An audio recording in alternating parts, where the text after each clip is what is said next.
श्री आशीष शर्मा जी मध्य उपस्थित हैं और बाकी जिन अतिथियों का मैं नाम लूंगा वो कृपया अपने स्थान पर खड़े हो जाए तो एक बार कौन है ये पहचान हो जाता है। बाकी उसे कोई बहुत लेने की बात है कि इन्होंने जो कुछ था सब संभाला करके सारा जीवन समाज के लिए एक उद्देश्य सामने रख करके उसमें लगे हुए हैं और उसी के निमित्त विरस के कवि हैं, हमने सुना भी है और आज भी शायद हमें कुछ अवसर मिल जाएगा सुनने का, एक सौभाग्य की बात है। फिर श्री इंद्रजीत शर्मा जी, आप अमेरिका से पधारे।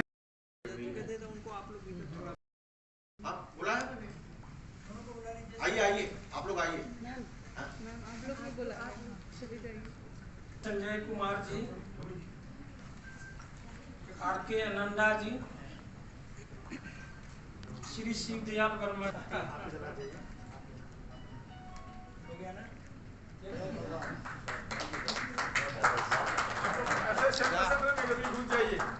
सेंट्रल में एक करके ऐसे घूम जाइए ना, अगर आप ऐसे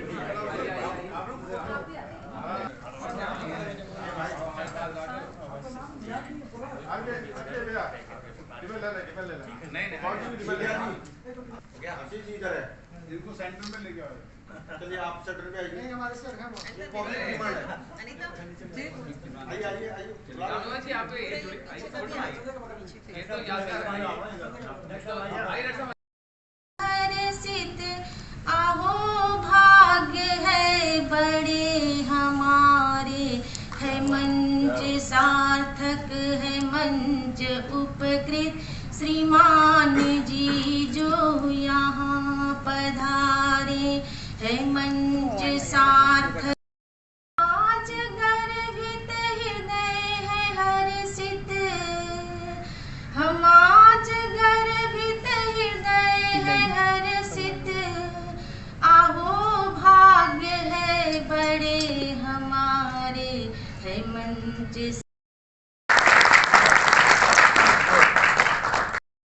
भारत और म्यांमार कुछ संबंधों में साथ रहे।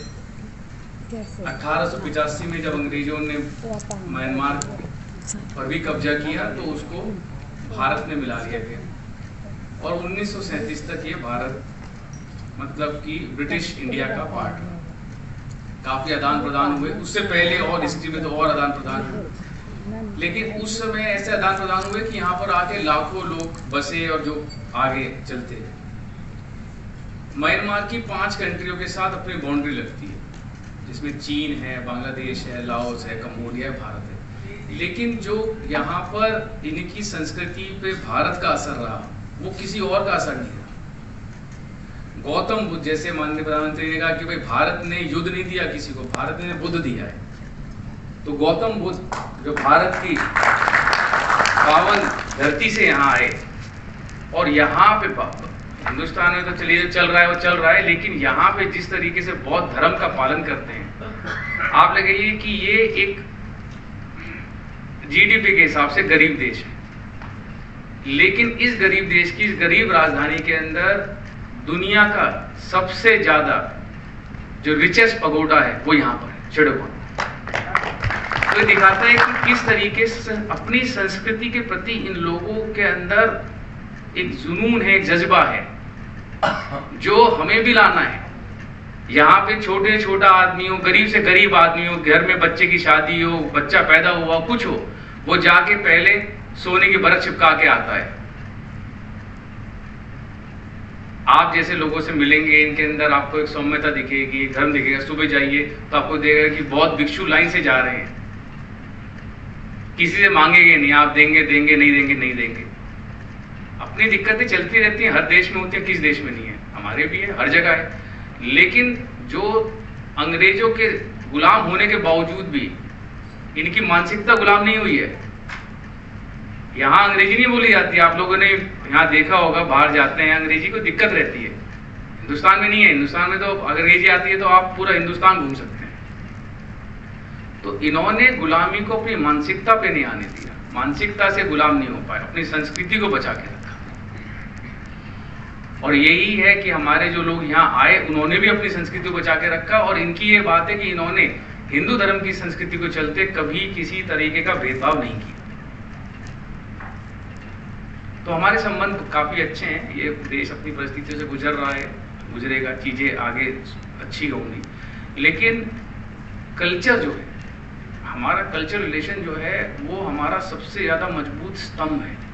और आप लोगों का यहाँ आना, इस तरीके से यहाँ पे आकर आप लोगों का सम्मेलन करना, चिंतन करना, लोगों से मिलना, ये जरूरी है। और लोग आने चाहिए क्योंकि हमारे स्तंभ को और मजबूत करना है।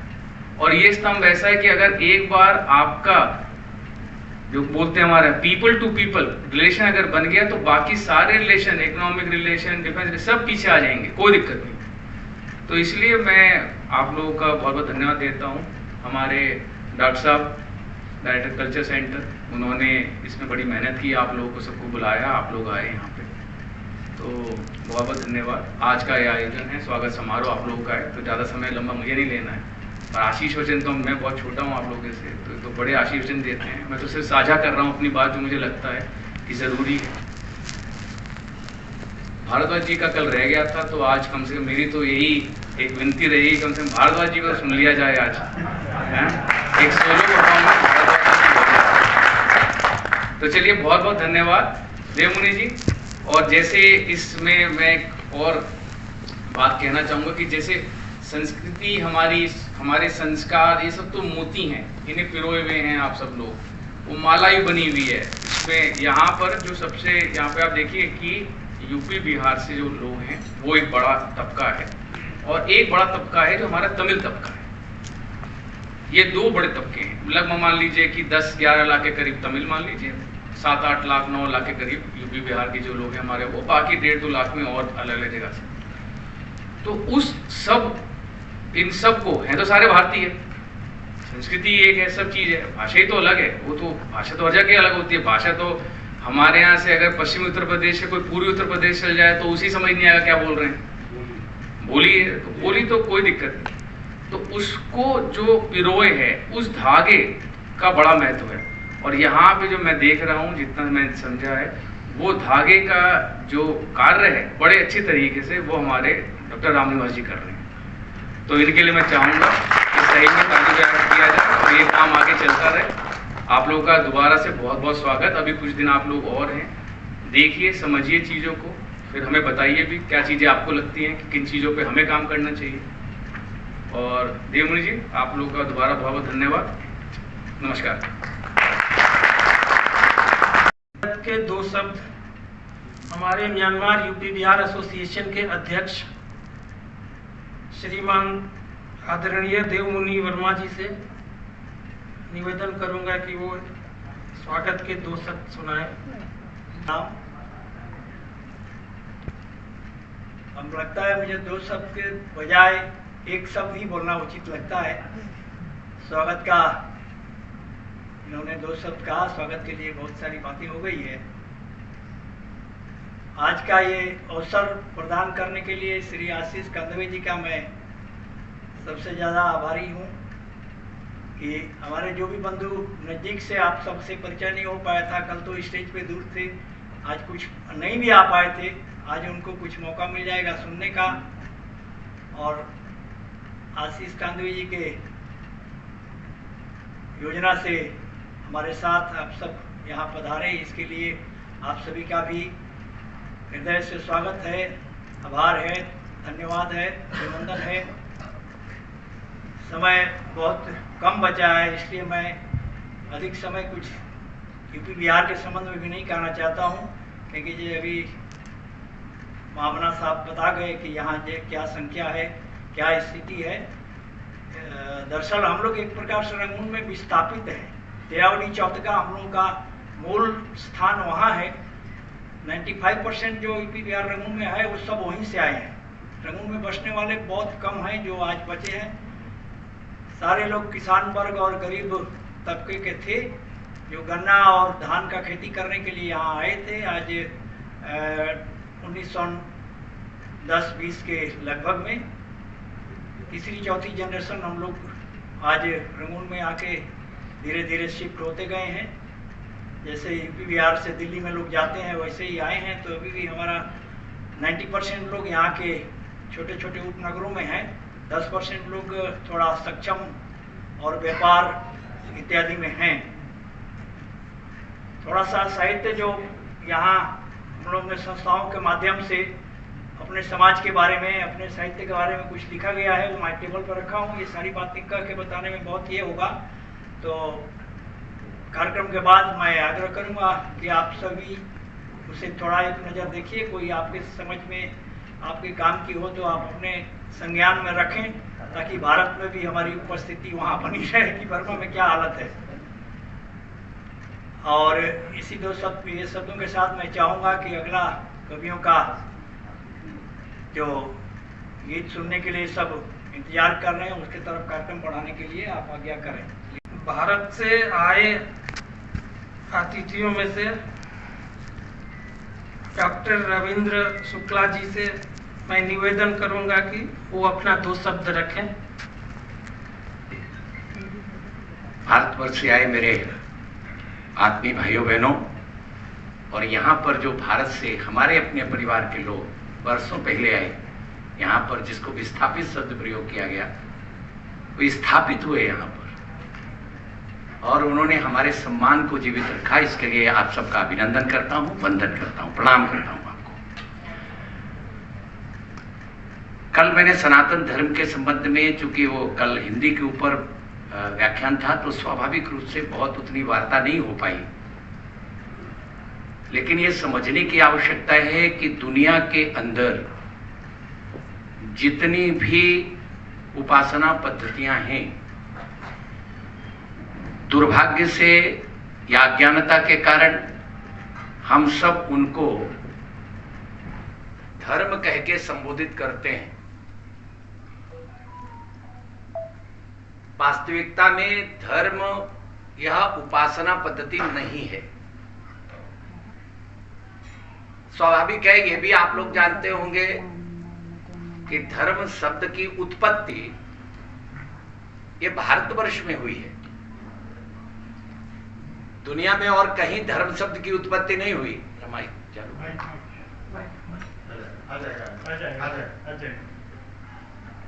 मैं ऐसा गला कल बैठ गया है। धर्म शब्द की उत्पत्ति भारत में हुई, लेकिन कदासे से षड्यंत्र के कारण धर्म को भी पंथ के साथ जोड़ दिया गया। इसलिए भारत में भी एक शब्द आया, धर्म निरपेक्षता। मैंने शायद चर्चा की थी इसकी। हिंदी के यहां विद्वान बैठे हैं, मुझे लगता है किसी भी शब्दावली में, शब्दकोश में कहीं भी ये शब्द मिलेगा नहीं।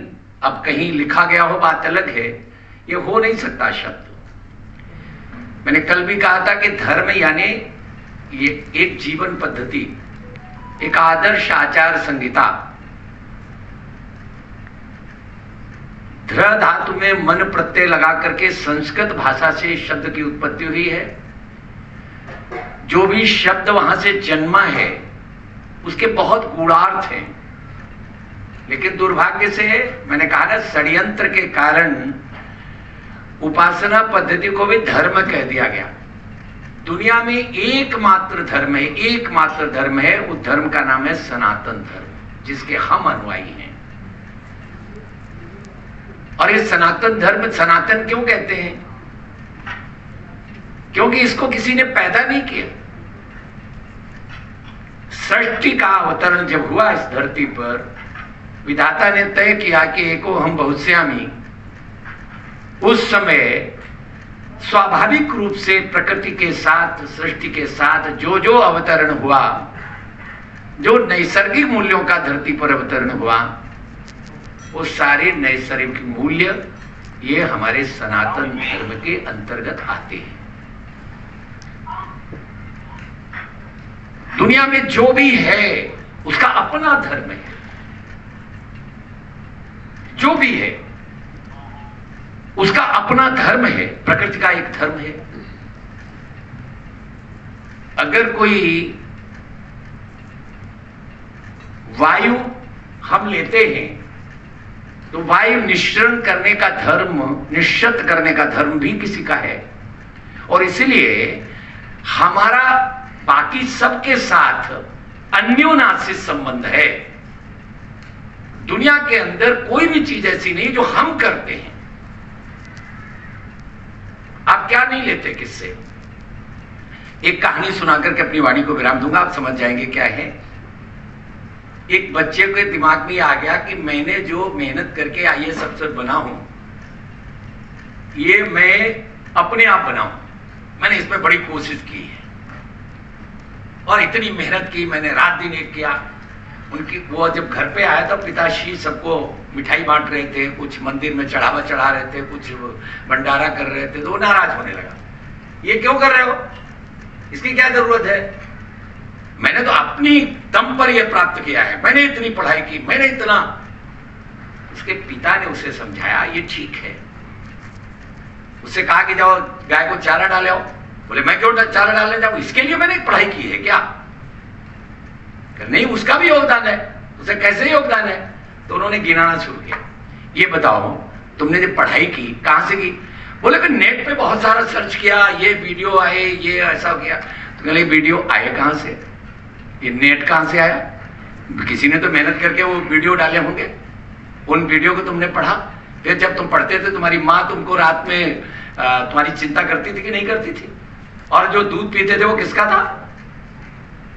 ये सारी चीजें जब उसको बताई कि तुम्हारे तो कुछ है ही नहीं, जो कुछ है वो समाज से लिया हुआ है, सारे लोगों ने कहीं न कहीं आपकी सहायता की है, तो हम जीवन में जो भी प्राप्त करते हैं वो स्वाभाविक रूप से सब कुछ इस समाज से ही प्राप्त करते हैं। इसलिए हमारे चिंतकों ने कहा इदम नमम इदम राष्ट्राय, और एक शब्द और बोला, उन्होंने कहा तेन त्यक्तेन भुंजीता।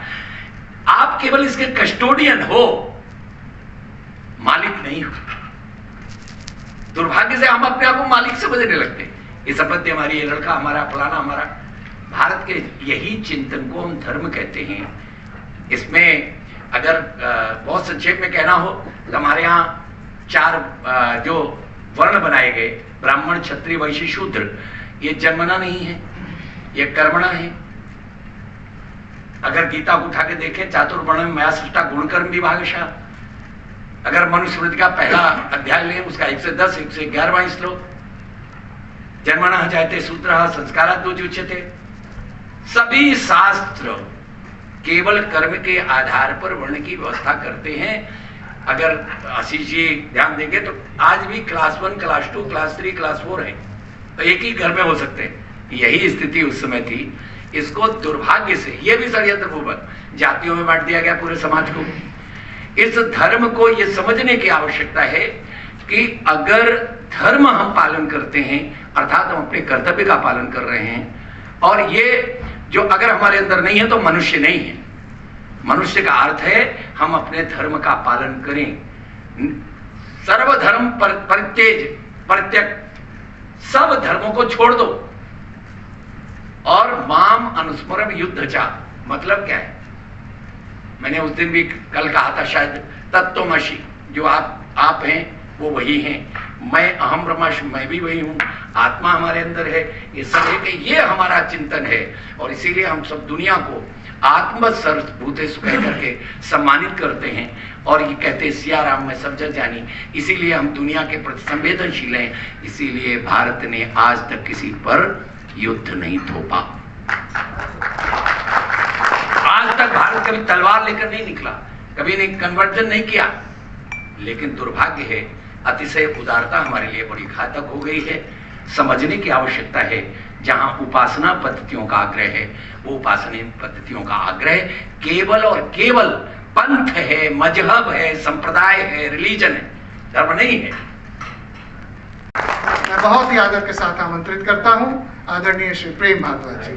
सबसे पहले बधाई देना चाहता हूँ ये सुन करके जो गेट पे देव मुनि जी एंड उनकी पार्टी, उनके जो संगठन है, उनके लोग आए और ये बताया आशीष कंदवे जी ने कि यूपी और बिहार का यहाँ पे इतना अच्छा समन्वय है। तो मैं ये सुन करके ही बड़ा गदगद हूँ कि हम जब जाते रहते हैं विदेशों में, हमें बिगाड़ने वालों में भी आशीष कंदवे जी हैं। मतलब बिगाड़ने वाले में ऐसे कि मैं 15 साल से अपनी पत्नी का पासपोर्ट नहीं बना रहा था। मैंने कहा बार बार बनाया होगा तो बार बार कहेंगे मुझे भी ले चलो, और वही उसका भुगतान अभी कर रहा हूँ क्योंकि भाई ने 15 दिन में मतलब पासपोर्ट बनवाया। आदरणीय आशीष कंदवे जी की बात बता रहा हूँ मैं, तो इसको मैं तारीफ नहीं बता रहा हूँ, किसी को बर्बाद करने के लिए उसको अफीम खाना सिखाया। और पत्नी का पासपोर्ट बनने का मतलब समझते हो सर? कल हमारी पत्नी को दिखा रहे हैं भाई साहब कि यहाँ पे इतने हजार इंटू इतने करो तो इतने लाख हो जाते हैं। तो मैंने कहा भाई और दिमाग खराब कर रहे हो हमारा, क्यों हमारा मतलब आगे हमारे पीछे क्यों पड़े? सारे के सारे लोग फिर कैलकुलेशन करने लग गए इंटू इतने इतने थाउजेंड इतने। तो देखो तरीका होता है। अंग्रेजों की बात करके गए हैं आदरणीय शुक्ला जी, हमारे मंत्री हैं, बड़े भाई, उन्होंने भी बख्शीश से ना शुरुआत करी।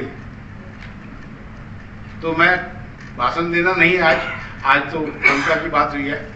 तो जिन शब्दों से भाई साहब ने हमें नवाजा, मैं दो पंक्तियां बहुत साल पहले लिखी थी। जब मैं समझ लो बेरोजगार था तो मैं अपने लिए कल्पना करता था कि शायद मैं भी कुछ करूंगा। तो मैं आशीष जी की जो प्रगति है उसको मैं देखता हूं तो मुझे लगता है ये पंक्तियां उनके लिए भी शायद वो उचित है। अगर आपको ठीक लगे तो आप तालियों से बताना। वो ये थी कि मैं भी प्रयास करता था लिखने का, तो मुझे हर कोई कहता था कि अरे रहने दो यार, ये काम आपका बस का नहीं है। और वो कौन थे उनके नोटिस में मैं डाल रहा हूँ कि मैं ना, मेरे किसी ने बताया कि वो सामने वाली जो कोठी है वो हरिवंश राय बच्चन जी की कोठी है। और मैं उनके लिए सुना रहा हूँ जो लिखना चाह रहे हैं आगे। तो कभी कभी जो बाल सुलभ 15-16 साल की उम्र में किसी ने कहा वो कोठी है, तो मैंने भी कुछ लिखा होगा किताब में। मैं कॉपी लेकर के पहुंच गया उनके यहाँ। वो गार्ड अंदर ना आने थे, वो अंदर ना आने थे तो फिर कैसे करेंगे? फिर गार्ड को पता नहीं दया आ गई, उसने कहा इस पार्क में ना इतने बजे सुबह शाम को घूमने आते हैं, इससे ज्यादा मैं तेरी मदद नहीं कर सकता। वो मैं कहा मेरा काम हो गया। फिर मैं उनके पहुंच गया, मैं उनके पास। तो बहुत लंबी कहानी हो जाएगी, मैं शॉर्ट में बताता हूँ। उन्होंने कहा बेटे तुम्हारे हौसले की दाद देता हूँ, मतलब यार आप सीधा आ गए। और पता है मैं क्या बोल रहा हूँ? पहली पंक्ति सुशील जी, मैंने उनसे बोला सर मैं भी कवि हूँ। मैं गुलमोहर पार्क में उनसे कह रहा हूँ सर ये मैंने कुछ लिखा हुआ है, मैं भी कवि हूँ। और किसको बोल रहा हूँ? आप उस बात की दाद दीजिए ना कि मैं बोल किसको रहा हूँ कि भाई साहब मैं भी कवि हूँ। तो उन्होंने कुछ तो नहीं किया, स्माइल दिया, सर पे ऐसे हाथ रखा। धर्मवीर भारती जी बगल में बैठे थे, मुझे पता ही नहीं था ये कौन सी शख्सियत है जो बगल में बैठे, मगर मुझे बाद में पता चला कि वो लोग हैं। तो मैंने कहा ये ठीक है। बोले बेटे ये जो भी लिखा आपने, उनको लगा ये कहीं से उठा के ले आया जबरदस्त। तो ये कह रहा है मैं कवि हूँ। बेटे आपके इस हौसलों की दाद देता, कुछ नया लिख के लाओ फिर बात करेंगे। मैं आ गया उसी रात। आज मेरा नाम प्रेम भारद्वाज, बड़े भाई उच्चारण कर रहे हैं मगर मैं ज्ञान भिक्षु के नाम से लिखता हूँ, प्रेम भारद्वाज ज्ञान भिक्षु। तो उसी दिन वो ज्ञान भिक्षु बन गया जब मैं इतनी बड़ी हस्ती के पास ऐसे छूके के कुछ बन गया। तो रात को मैं लिखा और सुबह में फिर पहुंच गया शाम को 4 बजे। तो मैंने उनकी पंक्तियां पेश करी। आज वो पंक्तियां मैं अपने आशीष कंदवे जी के समर्पण को दे रहा हूं कि हौसले रख बुलंदी पर, हौसले रख बुलंदी पर तमन्नाएं जवां होंगी, जो कल थी आसमानों पर वो शायद कल यहाँ होगी, और न कर मायूस यूं दिल को अंधेरे की वजह होगी, जिन्होंने रात देखी है उन्हीं की कल सुबह होगी। कोई नहीं जानता कि अगली बार जब भाई साहब का ट्रांसफर होगा तो किसी कौन सी कंट्री के राजदूत भी हो सकते हैं, कुछ भी हो सकते हैं। तो भाई साहब इसलिए अपना तो ये है कि अभी सुबह भाई साहब ने इंद्र जी शर्मा जी ने खाना खिलाया तो बोले इसमें क्या चाहिए आपको? मैं कहा इसमें बटर चाहिए टोस्ट पे। मैं कहा इसमें सबसे ज्यादा बटर चाहिए। उससे बड़े सारे फायदे होते हैं। और आदरणीय शुक्ला जी तो जानते हैं सर कितने बटर कितना काम की चीज है। उसी का प्रयोग कर जस सर मैंने अपनी पंक्तियों में उनको समर्पित किया, मगर मैंने क्यों समर्पित नहीं किया, मैंने इनकी यात्रा देखी है, मेहनत और समर्पण देखा है। और तलखियां ना सुनो जीवन में होनी भी चाहिए। इतना प्यार से आशीर्वाद दिया इन्होंने मुझे, देखो आपने अगर उसके अर्थ निकाले हो तो, मगर वो कौन कहता है किसके लिए? आप कह सकते हो किसी के लिए, या तो उससे बहुत प्यार है आपको, झगड़ा तो उसी से करोगे ना, पड़ोसी से। तो मैं आज पंक्ति पढ़ता हूं, अपने जीवन यात्रा को इनके साथ जोड़ता हूं, क्योंकि मेरे लिए कहीं ना कहीं तो ऐसा है कि बहुत अच्छा लगता है इनकी यात्रा देखी, मैंने काम करने की नीयत देखी है। और फिर मैं जो अपने यूपी बिहार से आए हैं उनके लिए भी सोचा है कि उनको सुनाएंगे। पर ये पंक्ति मैं क्यों सुनाना चाह रहा हूँ, क्योंकि जब किसी को बढ़ते देखो तो उसमें खुद को देखो कि मैं भी कुछ कहीं जा सकता हूँ क्या।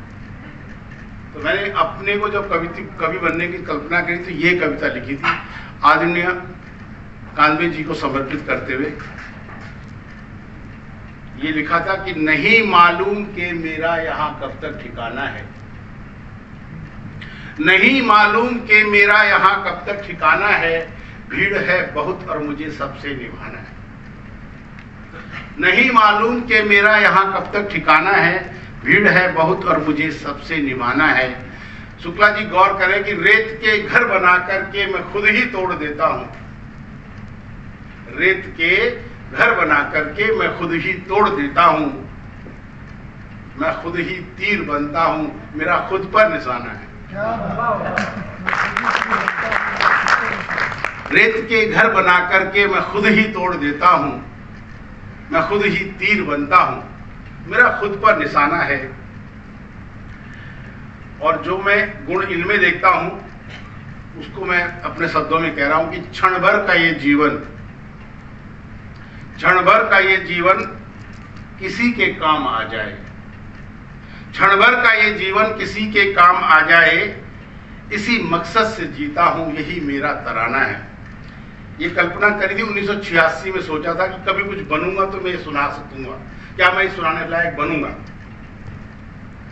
और एक पंक्ति, बहुत सारी कथा सुनी मैंने आदरणीय मंत्री जी के मुंह से, तो उनके कल्याणकारी कामों को सोचता हूं कि काश शायद आपने भी ऐसे कुछ किया होगा, तभी तो आप ऐसा बोल पा रहे हैं आज। किसी के आंख के आंसू पोंछने दे ए खुदा मुझको, किसी की आंख के आंसू पोंछने दे खुदा मुझको, ऐसी नीयत को बख्श मुझको, यही मेरा खजाना है, ऐसी नीयत को बख्श मुझको, यही मेरा खजाना है। और इस पंक्ति को सुशील साहिल जी बेहतर समझेंगे, उर्दू के माहिर शायर है, कि मैं पत्थर भी बनूं, मैं पत्थर भी बनूं तो मील की पहचान बन जाऊं। आशीष भाई, मैं पत्थर भी बनूं तो मील की पहचान बन जाऊं, मुझे हर हाल में एक दिन किसी के काम आना है।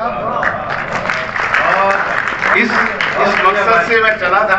अभी आप मतलब आपने इज्जत बख्शी है और यहाँ तक पहुँचाया है। चलिए मैं अब उन भाइयों के लिए सुनाना चाहता हूँ जो यहाँ पे संगठन चला रहे हैं। तो मेरी की एक कविता है जो मैं समझता हूँ मैंने लिखी थी, तो मैं भी कभी अपने घर छोड़ के आ गया था, मतलब मुंबई भाग गया था मैं घर से। मुझे एक्चुअली में अक्सर सुना होगा आपने, हर बंदर को लगता है मैं खूबसूरत हूँ, नहीं तो मुझे भी लगा था, मैं ना चला गया, मतलब कि मैं लिखता भी हूँ और मतलब अभी भी मैं आपसे कहता हूँ मैं आपसे ज़्यादा खूबसूरत हूँ। तो मतलब ऐसा करके मैं वहाँ चला गया। वहाँ जाके जो मार पड़ी और जो जिंदगी ने आईना दिखाया, तो एक कविता तनु होगी। वो कविता यूपी और बिहार के जो एसोसिएशन है उन खास करके उनको समर्पित करता हूँ। आपने हम प्रवासी होकर के आपने हमें अपने वतन के लोगों को याद करके प्यार से इतना बड़ा व्यवस्था करी है, तो ये पंक्ति शायद आपकी भी यादों को कहीं ताज़ा करे। तो वो कब मैंने लिखा था जब कोई मुझे नौकरी पे नहीं रखता था, तब लिखी थी। आशीष जी एहसास ले अपने पास कि मैं माँ पूछती थी फोन पे कि कुछ हुआ तेरा, कुछ काम बना, तो कुछ तो हुआ नहीं, फिल्मों में क्या होगा भाई साहब, अच्छे अच्छे घूम रहे वहां पे। तो फिर कविता ये लिखी कि माँ बैठी होगी छत पर, माँ बैठी होगी छत पर बाबा खेत निहार रहे होंगे, छोटी बहन गुड़िया से कहती होगी मेरे भैया पधार रहे होंगे। इतनी उम्मीदें हो जाती हैं। आप सबने चिट्ठियां तो भेज के देखी हुई हैं। माँ बैठी होगी छत पर बाबा खेत निहार रहे होंगे, छोटी बहन गुड़िया से कहती होगी चिंता मत कर मेरे भैया पधार रहे होंगे। साहूकार अपने कर्जे की धमकी दे जाता होगा अक्सर, साहूकार अपने कर्जे की धमकी दे जाता होगा अक्सर, माँ की उम्मीद भरी आंखें उसके कर्जे उतार रहे होंगे। माँ की उम्मीद भरी आंखें उसके कर्जे उतार रहे होंगे और पूछ के थक जाती होगी माँ डाकखाने के बाबू से। अब तो ना आप डाक नहीं भेजते, मगर ऑनलाइन हो गया सब साफ, मगर एक जमाने में था। डाकखाने के बाबू से माँ पूछ के थक जाती होगी, सब मनी ऑर्डर के आने का एक सपना सवार रहे होंगे, सब मनी ऑर्डर के आने का एक सपना सवार रहे होंगे और बाबूजी ने कोट के बटन अब तक नहीं सिए होंगे। बाबूजी ने कोट के बटन अब तक नहीं सिए होंगे, बेटा नया सूट सिलवाएगा वो हिम्मत नहीं हार रहे होंगे। बेटा नया सूट सिलवाएगा वो हिम्मत नहीं हार रहे होंगे। और मैं महानगरों में भटक रहा हूँ रोटी और छत की खातिर, मेरी शान में माँ बापूजी कितने किस्से बखार रहे होंगे। माँ बैठी होगी छत पर बाबा खेत निहार रहे होंगे और छोटी बहन गुड़िया से कहती होगी सवर कर मेरे भैया पधार रहे हैं। तो ऐसी स्थितियां हम सब के जीवन में रही है। प्रकार उसके अलग अलग हो सकते हैं मगर ऐसी नहीं है। और अगर आपको समय की बाध्यता ना हो तो एक कविता एक गजल और सुनाओ सर। नहीं अगर आपका है टाइम तो तब, नहीं तो टाइम नहीं खराब करना सर। एक गजल के 2 शेर। चलिए एक गजल के 2 शेर सर ने कहा, मैं उतने ही सुनाऊंगा। जब मैं इंद्रजीत शर्मा जी से मिला तो उस प्रसंग से जोड़ के मैंने ये अमेरिका में ये कविता सुनाई थी। उसमें फिर बाद में मैंने किताब भी लिखी और उसके अर्थ आप खुद ढूंढ लेना। कभी कभी हम जिन दोस्तों के साथ रहते हैं ना तब ये कविता उत्पन्न होती है और हमें पता ही नहीं होता कि वो आदमी कौन हो सकता है। उसके सूत्रधार भी यही है। बिगाड़ने में अगर इनका पूरा हाथ है तो बनाने में भी ऐसा नहीं है कि इन्होंने बिगाड़ा नहीं है। हमारा खर्चे उर्चे तो आते जाते रहते मगर बनाने में तो ये कविता निकली भाई साहब। उसी दौरान मैंने एक गजल एक संग्रह लिखा था, उस किताब का नाम था मैं तेरे विश्वास में हूं। तो वो पंक्ति ऐसे निकली आशीष जी कि मैं बैठा उसी के पास में हूं, जैसे आप अभी सुखपुर साहब के आप बैठे हैं, मैं बैठा उसी के पास में हूं, फिर क्यों उसकी तलाश में हूं। मैं बैठा उसी के पास में हूं, फिर क्यों उसकी तलाश में हूं। वो रहता होगा तेरे दिल में, मैं उसकी हर सांस में हूं। वो रहता होगा तेरे दिल में, मैं उसकी हर सांस में हूं। वो लौट के ना आए शायद, वो लौट के ना आए शायद, मैं फिर भी एक आस में हूं। वो रहता होगा तेरे दिल में, मैं उसकी हर सांस में हूं। एक पंक्ति को आप साथ ले जाएं। मेरी बहनें यहाँ बैठी हुई हैं, मेरी पत्नी भी है सॉरी, मगर सारी बहनें भी हैं, तो कहीं यही गलतफहमी में आ जाए ना पत्नी की मेरे कोई बहन बोल गया भाई साहब आपने हमारे को बिगाड़ दिया। पंक्ति थी कि मैं बैठा उसी के पास में हूँ, फिर क्यों उसकी तलाश में हूँ। वो रहता होगा तेरे दिल में, मैं उसकी हर सांस में हूँ। साहिल भाई साहब आप इस पंक्ति को सुने और समझिए कि मैंने क्या बोलना चाहा।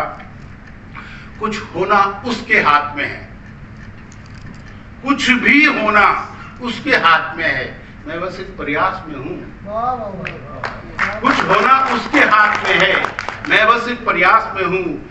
जमीन को सर पे रखा है, जमीन को सर पे रखा है और लगता है आकाश में हूँ। जमीन को सर पे रखा है और लगता है आकाश में हूँ। और रिश्ते ऐसे ही नहीं होते, आखिर में ऐसे भी हो जाते हैं। केवल मजाक अलग बात है, मगर इस बात में अगर सच्चाई हो तो आप बताना। तभी मैंने एक किताब लिखी थी, जब ज्यादा प्यार कर लो या कुछ कर लो तो कुछ निकलता ऐसे है कि साहिल भाई सुनिएगा पंक्ति कि अब लूट ले एक दिन तू मुझको, अब लूट ले एक दिन तू मुझको, अब मैं तेरे विश्वास में हूँ। ये है किताब का नाम, अब मैं तेरे विश्वास में हूँ। मैं बैठा उसी के पास में हूँ, फिर क्यों उसकी तलाश में हूँ। वो रहता होगा तेरे दिल में, मैं हर एक मैं उसकी हर सांस में हूँ। बहुत बहुत धन्यवाद, आपने मुझे सुना। बहुत बहुत धन्यवाद प्रेम भाई।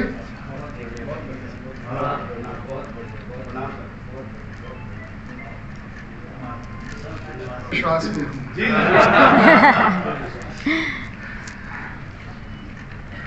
आप सबको मैं ये बताते हुए प्रसन्नता की अनुभूति करूंगा कि आदरणीय प्रेम भारद्वाज जी और इंद्रजीत शर्मा जी दोनों समधी हैं। पुरोहित मैं हूं, पर ये मत सोचिएगा कि मैं शादी ब्याह भी कराता हूं। पर कोई अच्छा रिश्ता अपने परिवार में होता हो तो उसके लिए प्रयास नहीं, अच्छे लोगों को मिलाना अलग बात है, अच्छे लोगों को मिलाना भी बड़ी बात है। इससे पहले मैं गिरीश भाई, आप कोई कविता कभी लिखी है अपने जीवन में या सिर्फ रंगमंच पे अभिनय किया? और ये शेर आप लेके जाना आपके लिए कि मेरा कातिल मुझे दिखा करके, मेरा कातिल मुझे दिखा करके अपने खंजर में धार करता है। मेरा कातिल मुझे दिखा करके अपने खंजर में धार करता है। आप जैसे शेरों के साथ रह के जो धार भी सामने ही करता है, वार भी सामने ही करता है, असल में वही सच्चा मित्र होता है। मैं अंजना जी को आवाज देता हूं कि अंजना जी आए और 5, 6, 7 मिनट से अधिक न लें। रविंद्र क्यों डरते हैं?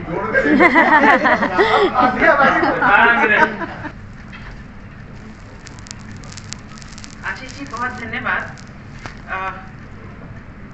क्योंकि पुरुषों के लिए तो सभी लोग बोलते हैं और बड़ी अपनी जैसे बेचारगी व्यक्त करते हैं, लेकिन मैं आधी आबादी को रिप्रेजेंट कर रही हूँ, तो बहनें एक बार ताली बजा के जो है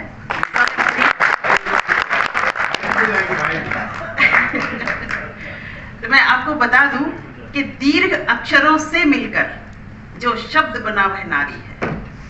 दीर्घ अक्षरों से मिलकर जो शब्द बना वह नारी है। देवी सी महिमा है जिसकी जग की पालनहारी है। देवी सी महिमा है जिसकी जग की पालनहारी है। सृजन सृष्टि का करती है वो सहकर घनी प्रसव पीड़ा। सृजन सृष्टि का करती है वह सहकर घनी प्रसव पीड़ा। फिर लघु कैसे हो सकती है क्यों अबला बेचारी है।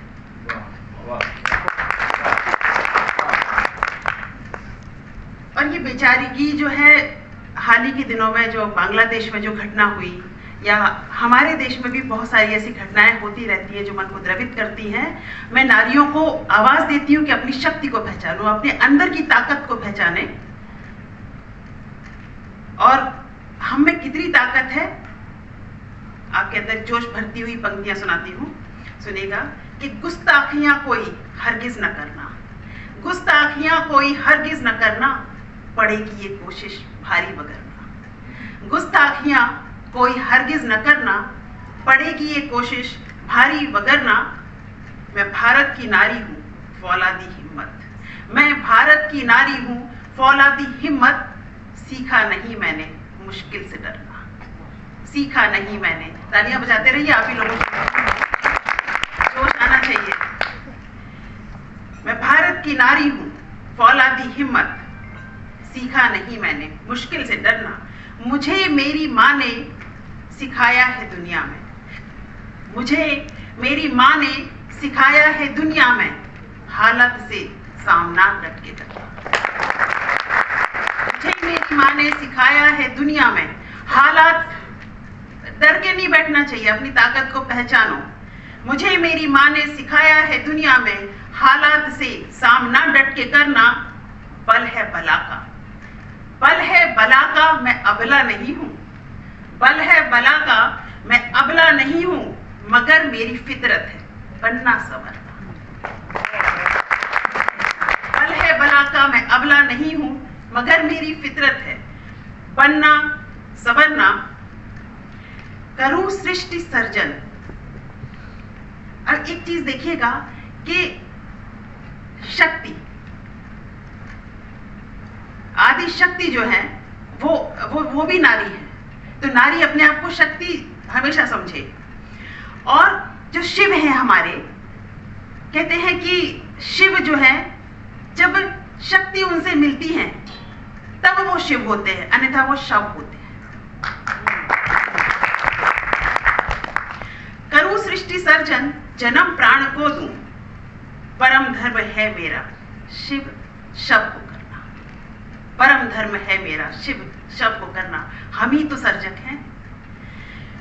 नए इस जमाने की आजाद नारी, नए इस जमाने की आजाद नारी, इसे कैद करने की जरूरत न करना। ये सब पुरुषों के लिए है। और निकल आई कुल, आजकल देखिए जितने भी रिजल्ट्स आ रहे हैं, मुझे याद है कि जब मैं कंपटीशन देती थी तब जब भी रिजल्ट आता था आईएएस का, पीसीएस का, टॉप पर जो होते थे वो लड़के होते थे। कभी कोई सोचता ही नहीं था कि लड़कियां भी टॉप करेंगी। लेकिन आज स्थिति देखिए, कौन सा रिजल्ट है जिसमें लड़कियां टॉप नहीं कर रही हैं? क्योंकि हमें आजादी मिली, हमें बाहर निकलने का मौका मिला, एक्सपोजर का मौका मिला। तब देखिए कौन लड़के टॉप कर रहे हैं। मैं माफ कीजिएगा, मैं लड़कों को भी पुरुषों को भी कम नहीं कर रही हूं, लेकिन नारियों में कितनी शक्ति है वो उन्हें बताने की, समझाने की कोशिश कर रही हूं। निकल आई कुल दीपकों से भी आगे, निकल आई कुल दीपकों से भी आगे, इन्हें गर्भ में खत्म हरगिज न करना। निकल आई कुल दीपकों से भी आगे, इन्हें गर्भ में खत्म हरगिज न करना। और कभी अंजना भूलती मैं नहीं, कभी अंजना भूलती मैं नहीं हूं, मुझे अपने ख्वाबों में है रंग भर।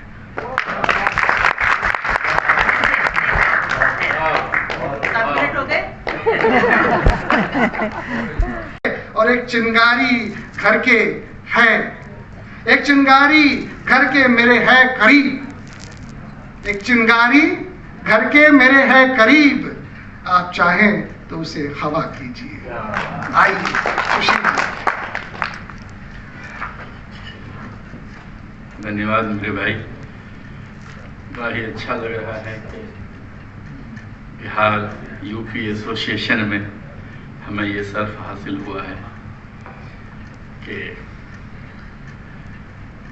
हमारी हाजिरी हो रही है, हम यहाँ पहुँचे हैं।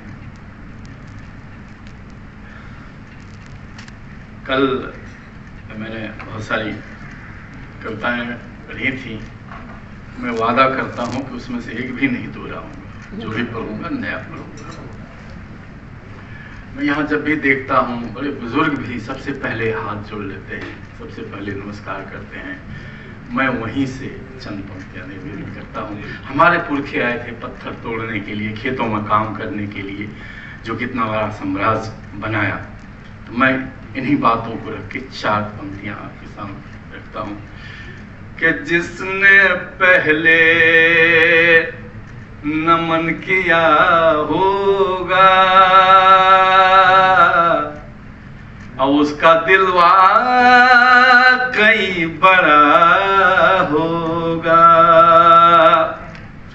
जिसने पहले नमन किया होगा और उसका दिल वाकई बड़ा होगा। पत्थरों को तराशने वाला, पत्थरों को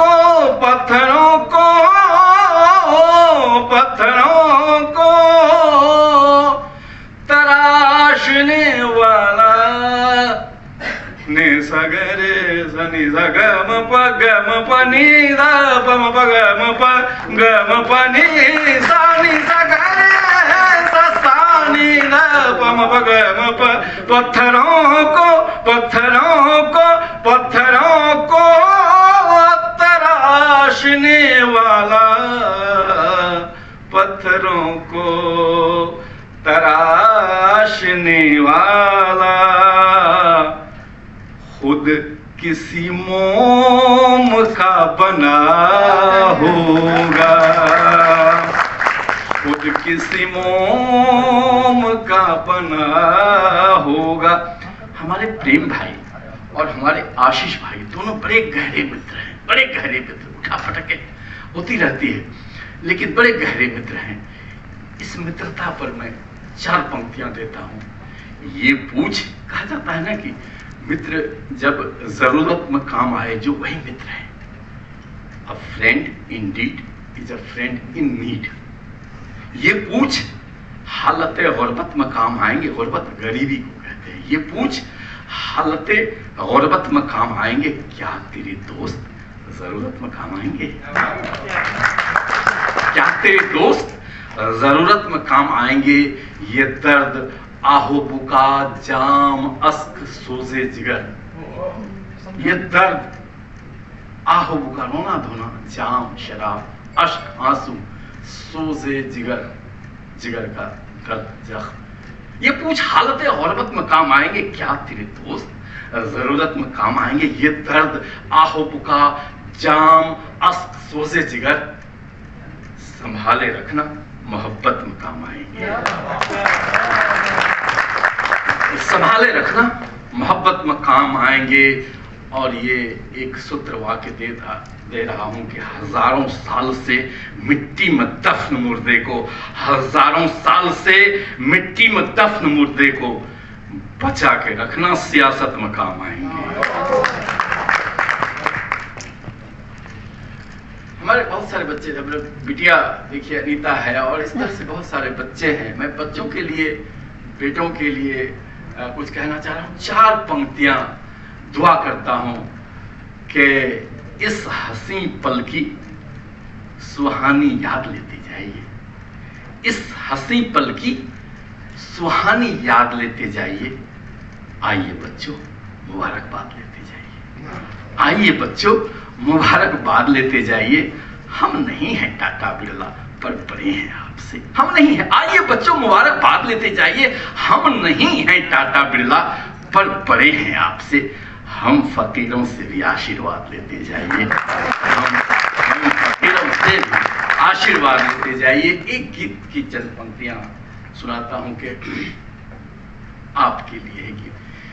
हम गाएंगे गीत तुम्हारे नाम के, गीत तुम्हारे नाम के, मीत तुम्हारे नाम के। गाएंगे हम गीत तुम्हारे नाम के, हम गाएंगे गीत तुम्हारे नाम के, हम गाएंगे गीत तुम्हारे नाम के। इस वंशी में छिद्र हैं उतने जितने नाम तुम्हारे, कहीं उंगलियां थिरक रही हैं और कहीं जिहवारे।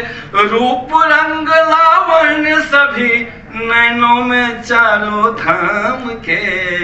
गाएंगे हम गीत तुम्हारे नाम के, हम गाएंगे गीत तुम्हारे नाम के।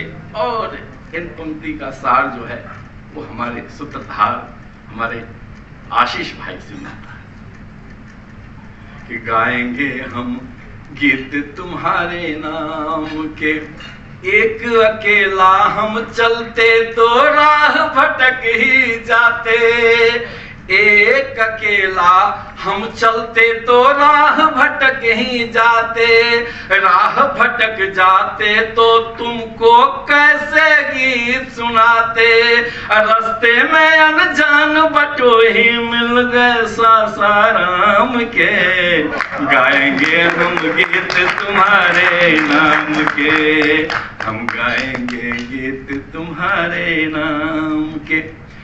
कविताओं को तो यही अंत करता हूं, आखिर में एक ऐसी कविता सुनाता हूं जिसमें सिर्फ मनोरंजन ही मनोरंजन है। कोई व्यक्ति दिल पे मत लेना, मनोरंजन है, निर्मल आनंद के लिए आप ये आखिरी कविता सुन लें।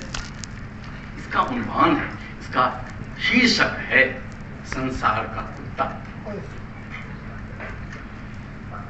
फिरा करता है आवारा तुम्हारे यार का कुत्ता, जमाना जिसको कहता है दिले बीमार का कुत्ता।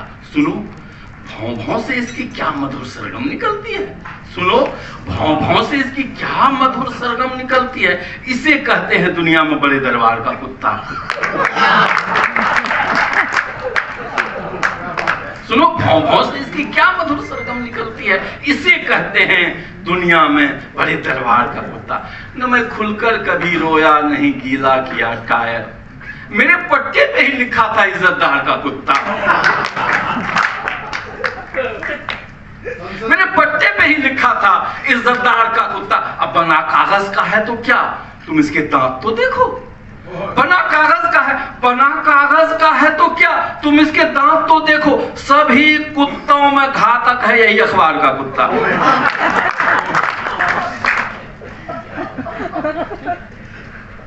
कि सभी कुत्तों में घातक है यही अखबार का कुत्ता। ये पहले भौंकता है बाद में पंजा दिखाता है। ये पहले भौंकता है बाद में पंजा दिखाता है।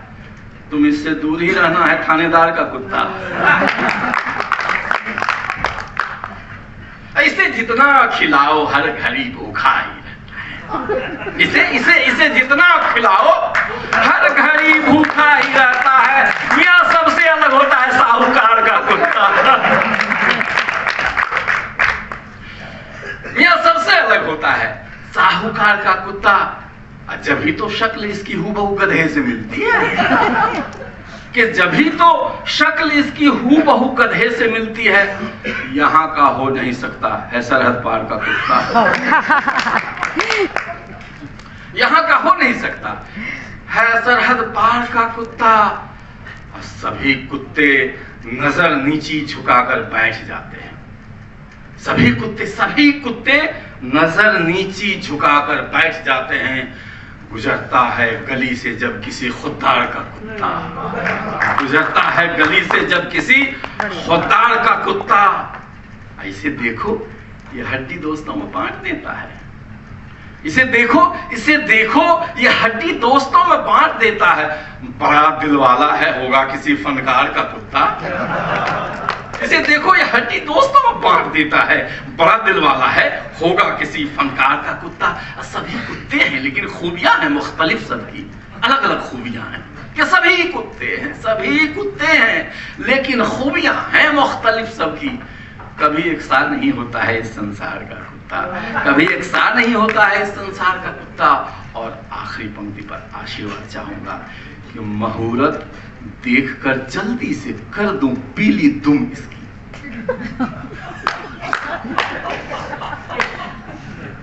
कि मुहूर्त देखकर जल्दी से कर दूं पीली दुम इसकी। अगर मिल जाए साहिल सा भले परिवार का कुत्ता, अगर मिल जाए साहिल सा भले परिवार का कुत्ता, अगर मिल जाए। बहुत बहुत धन्यवाद। हंस लीजिए। मैंने सोचा नहीं। साहिल जी के लिए एक बार जोरदार तालियां होनी चाहिए।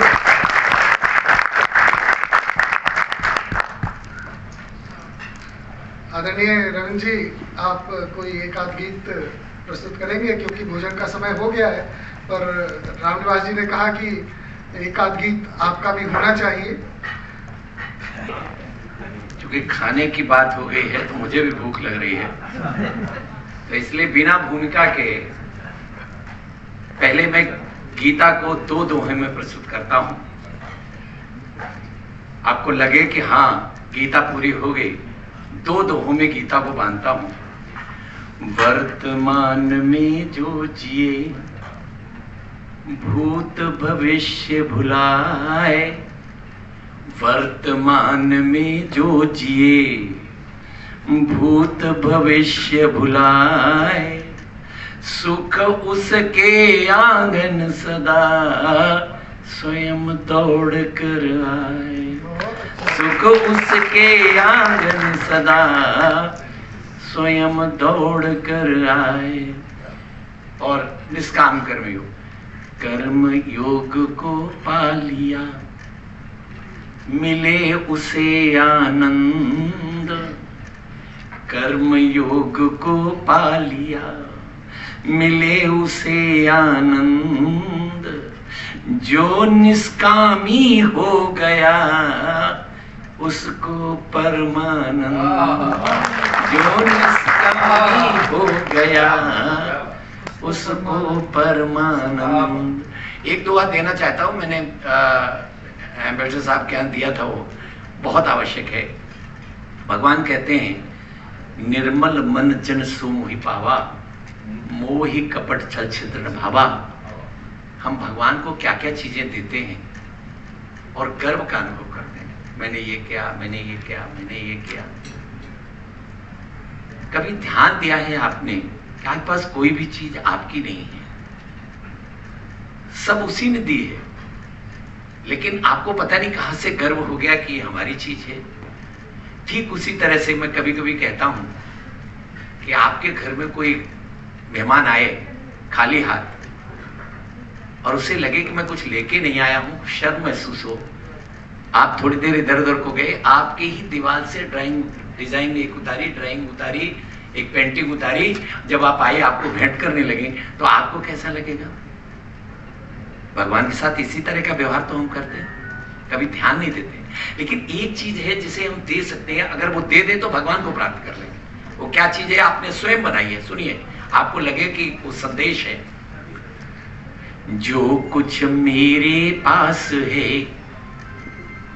जो कुछ मेरे पास है, सब तेरा भगवान।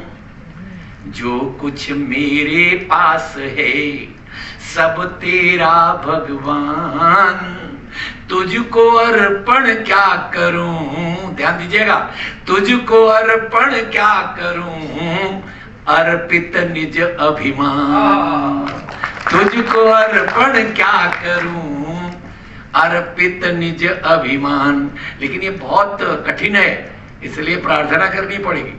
हाथ जोड़ विनती करूं, हर लो प्रभु अभिमान। हाथ जोड़ विनती करूं, हर लो प्रभु अभिमान। निर्मल मन शुचि भाव से ही होगा कल्याण। निर्मल मन शुचि भाव से। और मां और पिता के दोहे में परिभाषा, मां ममता की पालना, मां ममता की पालना, डोर पालना तात, इनके ही कारण मिली जीवन की सौगात। इनके ही कारण मिली। और अंत में जिस उम्र में यहां बहुत सारे लोग बैठे हैं, उस उम्र का एक दार्शनिक गीत आपके बीच में प्रस्तुत करता हूं, क्योंकि मुझे कन्वे जी ने कहा और मुझे लगता है मैंने कल बहुत जोश दिखा दिया, इसलिए गीत भी लिखता हूं तो बता दूं। मेरा ही भ्रम बना त्रासदी, सुनिएगा सुशील जी, मेरा ही भ्रम बना त्रासदी, दिल को ताड़ समझ बैठा, कुछ पल के सम्मोहन को मैं अपना प्यार समझ बैठा। मेरा ही भ्रम बना त्रासदी, दिल को ताड़ समझ बैठा, कुछ पल के सम्मोहन को मैं अपना प्यार समझ बैठा। चित्र खींचता हूं मृग मरीचिका का। मरुथल में जब धूप दहकती, सुशील जी, मृग मरीचिका, मरुथल में जब, हमारे जीवन में यही सब है। मरुथल, ये बेटा हमारी बड़ी चिंता करेगा, चला ओल्ड होम में भेज दिया। मरुथल में जब धूप दहकती, मरुथल में जब धूप दहकती, और हवा शोले वर्षाती, धरती बूंद बूंद से वंचित मृग तृष्णा के चित्र बनाती, प्यासा मृग मरीचिका में पड़ हाँफ हाँफ कर दौड़ लगाता, यहाँ गया फिर वहां गया पर पानी कहीं नहीं वो पाता। ध्यान दीजिएगा, पानी का क्या दोष हिरन, पानी का क्या दोष हिरन भ्रम को जलधार समझ बैठा। कुछ पल के सम्मोहन को मैं अपना प्यार समझ बैठा। मेरा ही भ्रम बना त्रासदी और आकांक्षाएं या ऐशाएं ही हमारे दुख का कारण बनती हैं। अगर दुख से बचना है तो ऐशाओं से बचना होगा, यह हमको ध्यान नहीं रहता। निर्धनता के लिए पोटली, हमारी सबकी स्थिति है भिखारी जैसी, सबसे अपेक्षाएं करते हैं। निर्धनता के लिए पोटली याचक हाथ पसारे फिरता। दाता की दुत्कार लिए वो हट पीछे हट, मंदिर में होता है ना, देखा है? दाता की दुत्कार लिए वो सम्मानों को हारे फिरता। पर उससे ही किए आसरा आकांक्षाओं में जीता है। क्रूर निराशा के हाथों से आशाओं का रस पीता है। याचक का ही दोष दान को, याचक का ही दोष दान को निज अधिकार समझ बैठा। कुछ पल के सम्मोहन को मैं अपना प्यार समझ बैठा। मेरा अंतिम इसका बंद दे रहा हूं। रेत इकट्ठा करके मैंने, या ध्यान दीजिएगा सभी, रेत इकट्ठा करके मैंने यत्न पूर्वक महल बनाया। रेत इकट्ठा करके मैंने यत्न पूर्वक महल बनाया। अपनी ये उपलब्धि मानकर मोह बहुत मन में हर्षाया। किंतु परिस्थिति ने पल भर में सब कुछ तहस नहस कर डाला। रेत महल का मिला रेत में अवसादों का मन पर छाला। गलती कहां हुई? रेत महल को ही सपनों का, रेत महल को ही सपनों का मैं संसार समझ बैठा। कुछ पल के सम्मोहन को मैं अपना प्यार समझ बैठा। कुछ पल के बहुत धन्यवाद आदरणीय रविंद्र शुक्ल जी। 1 मिनट में मैं अपनी बात समाप्त करूंगा। यूपी बिहार परिषद की ओर से आज के इस संक्षिप्त काव्य गोष्ठी के लिए परिषद से जुड़े हुए सभी पदाधिकारियों, आदरणीय देवमुनि जी और भाई राममुनि जी। राममुनि जी एक बार खड़े हो जाइए, सबको पहचान होनी चाहिए। राममुनि के प्रयास से ही ये सब होता है। और पिछले 3 दिनों से जो प्रतिनिधि मंडल यहाँ आया है, उसमें जिन लोगों ने बहुत विशेष सहायता की है, ऐसे लोगों का नाम मैं जरूर लेना चाहूंगा। कार्यक्रम के आयोजन में रीता वर्मा, जो हमारी हिंदी टीचर है, रीता एक बार आप खड़े हो जाइए। रीता ने बहुत मेहनत की है सबको समायोजित करने में, कार्यक्रम की रूपरेखा बनाने में और उसे निष्पादित करने में। एक बार रीता जी का तालियों से अभिनंदन कीजिए। और जिस बच्ची ने कीजिए। और मैं यूपी बिहार के लोगों से सिर्फ एक बात बोलूंगा, देखता हूं बहुत बार बड़े कार्यक्रमों में कि अपने यूपी बिहार के जब बच्चे जरा सा भी आगे आते हैं तो कोई बड़ा अधिकारी, उनका पदाधिकारी ऐसे हाथ कर देता है। आपको पता है आप किसे रोक रहे हैं? आप उस यौवन को रोक रहे हैं, उस यौवन को रोक रहे हैं जो पूरी अपनी तरुणाई से समाज के चित्त को, प्रकृति को और मन को बदलने की शक्ति रखता है। मैं बहुत करबद्ध निवेदन करूंगा कि हाथ न करें ऐसे। आप ट्रैफिक पुलिस नहीं है समाज की, आप समाज के वो लोग हैं जो उसके प्रवाह को निरंतर आगे ले जाने का काम करेंगे। युवाओं को, लड़कों को, युवतियों को, बालिकाओं को, लड़कियों को मैं मंत्र दे रहा हूं, घबराओ मत, समय तुम्हारा है। और आप ही लोग समय बदलेंगे, रीता बदलेगी, अनीता बदलेगी, नीता दीदी बदलेंगी, जितनी हमारी माँ बहनें हैं, फूलबंती बदलेगी। इनका समय है। हम लोगों को जो प्रयास करना था हमने किया है, हम मार्गदर्शन करेंगे। मोनी जी बदलेंगी, मोनी जी बैठी हैं, कल उनकी चर्चा नहीं कर पाया, वो वीडियो बना के बहुत सुंदर सुंदर यूट्यूब पे अपलोड करती हैं, उनका भी धन्यवाद होना चाहिए। देव मुनि जी से मैं निवेदन करूंगा कि उनको होटल भिजवाने की व्यवस्था जरूर कर देंगे, ताकि वो होटल से सीधा एयरपोर्ट जा सके। मैं आदरणीय अपने संजय भाई को आमंत्रित करता हूं कि आज के कार्यक्रम का धन्यवाद ज्ञापन करें।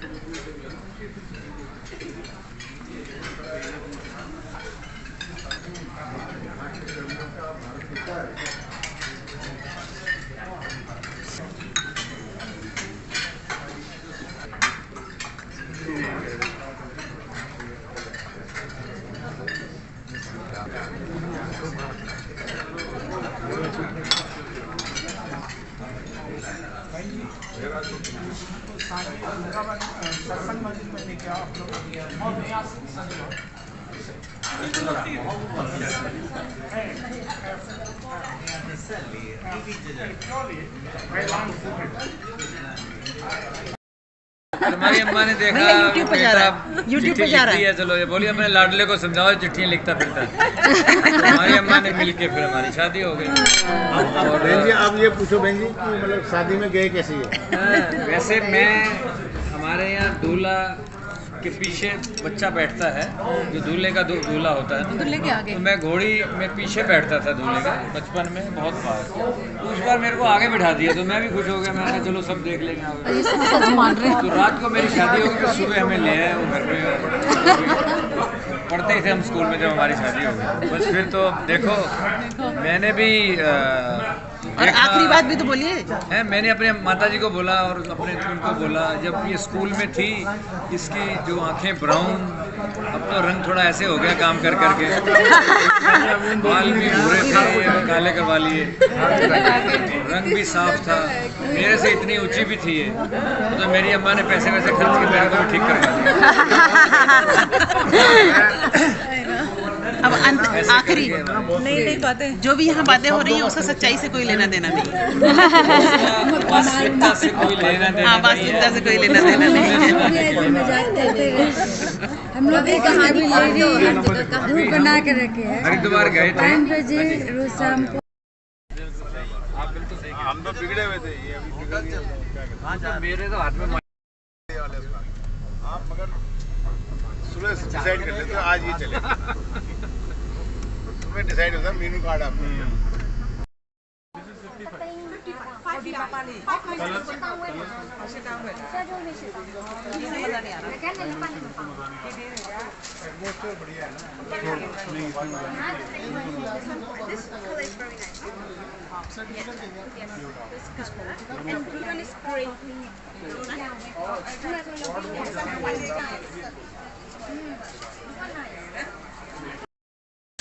माला के अंदर इसमें करंट है और इसमें करंट है, ब्लू में और इसमें ब्लैक में। हाँ वही अच्छा है, बस ज़्यादा वही अच्छा है।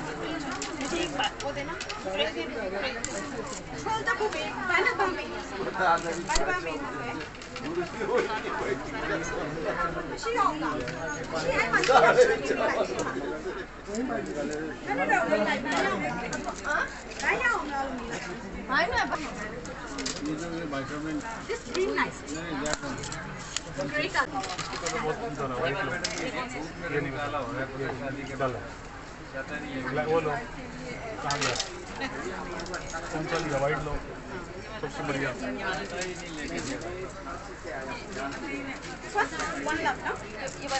हाँ वाइट लो सबसे बढ़िया।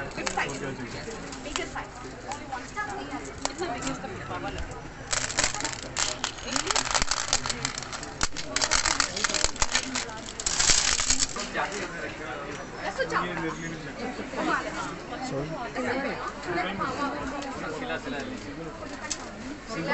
इसमें सिंगल में कलर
ये अलग से दे देते? हाँ अलग से दे देंगे। अच्छा, और किसी को गिफ्ट वगैरह देना हो तो ये देने में अच्छा लगता है ना। क्या प्राइस होगा इसका?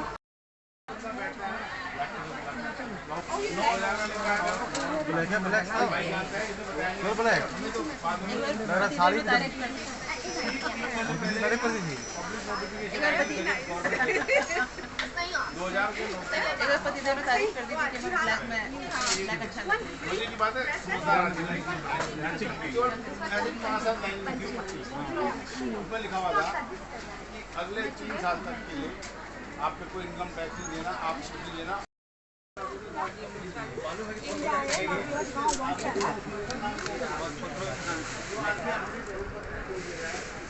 ये पसंद आया आपको? हाँ, ये भी तीनों लेंगे। ये ब्रेसलेट स्टॉक है, मिल जाएगा। ये तीनों सेट ले रही है ना। अभी ब्लू वाला आएगा, ये ब्लू वाला, ये इधर वाला तो नहीं, ये पसंद नहीं है। बड़ा स्टोन नहीं मुझे चाहिए, जैसे छोटा अरे तेले छोटे स्टोन में कोई सिल्वर का भी दिखा देना। ये अच्छा है।